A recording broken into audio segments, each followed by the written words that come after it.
Here with analysis is Fox News legal analyst himself, Greg Jarrett. This is serious and significant in this way, is that we all know he was a cognitive mess. Anyone that says he wasn't, they're either so blind to their politics or they're just flat out lying. I think they're mostly lying. But putting that aside, then it raises the issue of the auto pen and the pardons and the commutations and whether or not the New York Times is correct that he did not approve every one and he only set down criteria and standards, which in my view would render those commutations and pardons invalid. Thoughts? Well, first of all, he was the marionette president controlled by others. But the auto pen scandal could escalate, and it could, Sean, as you point out, result in legal challenges to everything from executive orders to pardons and commutations that were issued by the thousands.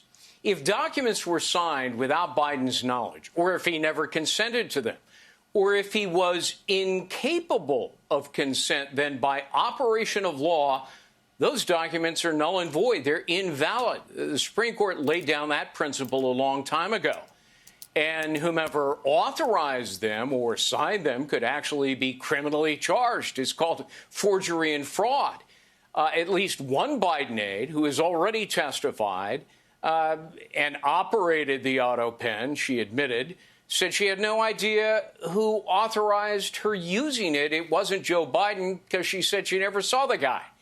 And the president cannot delegate the decision-making to use the auto pen. That's fundamental. So the question remains right now, did rogue actors commandeer that important device without authority? And it's beginning to look like the answer is yes. You know, Anita Dunn's account of Biden's mental condition is absurd in the face of all the evidence we've seen with our own eyes. An enfeebled president, lost, confused, sometimes incoherent, barely sentient. At meetings before the cabinet, he actually had to read cue cards written by somebody else. And then at fundraisers, they were scripted with a teleprompter.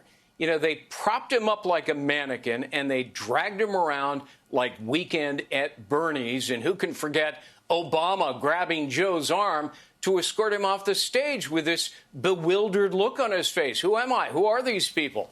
You know, as I say, Biden was a marionette president controlled by others, and they may have crossed the line into illegality. We need one truthful whistleblower, just one, somebody, with some level of integrity and honesty. All right, Greg Jarrett, thank you. Hey, Sean Hannity here. Hey, click here to subscribe to Fox News YouTube page and catch our hottest interviews and most compelling analysis. You will not get it anywhere else.